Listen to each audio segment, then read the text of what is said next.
Wide open spaces, yet we have a close encounter. Here's another example. I'm seeing this a lot now, where you come up on a herd of deer. In this case, it's just a couple of them, but they don't seem to be afraid. And you drive up, and they just kind of sit there and look at you. And normally they're already running. But if you notice, these guys are just going to sit there and act a little surprised, but they're just a couple hundred feet away or less. Less at this point.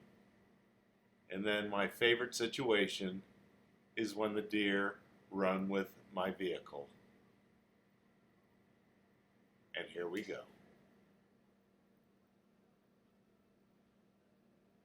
Unfortunately, it would be better if these guys stayed on that side of the road. On the left is a very steep drop-off down to the Judith River, which is what I'm getting ready to cross here. As a matter of fact, right here is the drop-off and going down to the river. So you get some very steep hills going up and down. And a lot of times these roads are used by farm vehicles and trucks pulling trailers and that type of thing. And it's pretty steep. You will see there's some good hills here, both going down and coming out. It's very similar to the 3 ferries that I have visited this past summer on the Missouri River, where you have rolling farmlands. Then when you get to the river, you have this big cut. As you can see, the other side is a steep hill going back up, as you will see.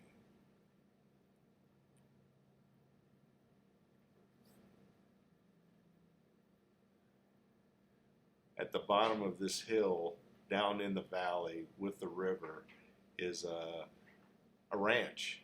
And at some point, this road seemed to be their driveway with their equipment on both sides of the road. And I really thought I had made a wrong turn somehow and was on private land. But no, it's just the way it was set up. And this road really deteriorates down to just a narrow 1-lane dirt road. Of course, with no traffic, you only need 1 lane.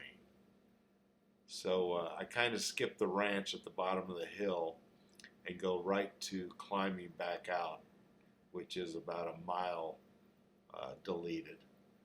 No big deal, but I just wanted to show the terrain on the hill going back out.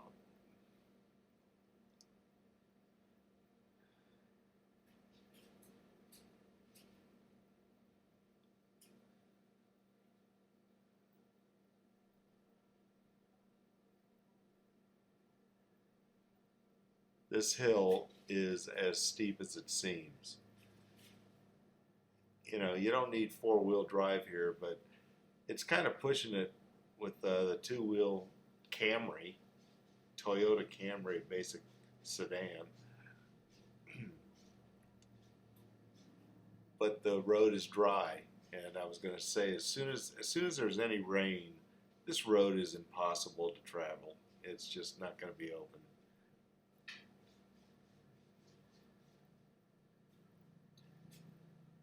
So I purposely kept the rest of this video going because the lighting gets pretty crazy up here, because the road follows the easiest way out, which is up through a finger of the canyon going out from the river. And so there's a lot of shadows to bright sunlight to shadows and back and forth, where my camera is having a hemorrhage trying to film it. But it's pretty well showing you how steep and severe driving through here is. It's not as bad as it looks here on the camera. You can see the road fine, but the point is it's very steep land on both sides, and you're climbing out. So enjoy.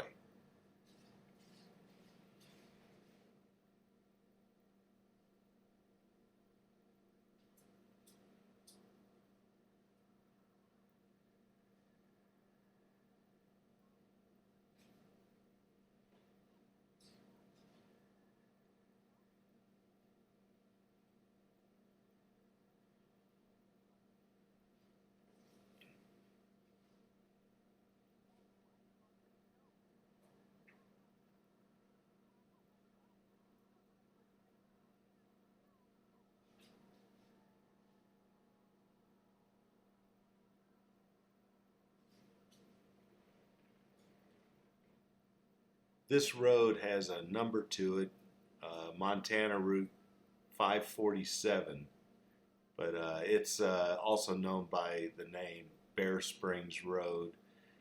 It basically goes from Denton, which is a real small town, kind of near Stanford, another small town, and goes north to Winifred, Montana, which, again, another small town, but Winifred is kind of a cool place. It's right in the crossroads of some good things. It's really close to McClellan Ferry, one of the 3 ferries that I took, the most remote of the 3 as far as living in Great Falls and going to that. But it's also near Judith Gap and Judith Basin, some interesting geologic features of Montana. But this trip was cut short. It took so long to get to the point we're looking at right here. I did not anticipate how long it was going to take, especially this road here looks pretty good on the map, but now you're going through this Judith River. Forget it. So I was heading toward the White Cliffs of the Missouri River, which is another at least an hour away. So I turned back early that day, but the days are getting longer, the weather's getting better and warmer, and I will be going there.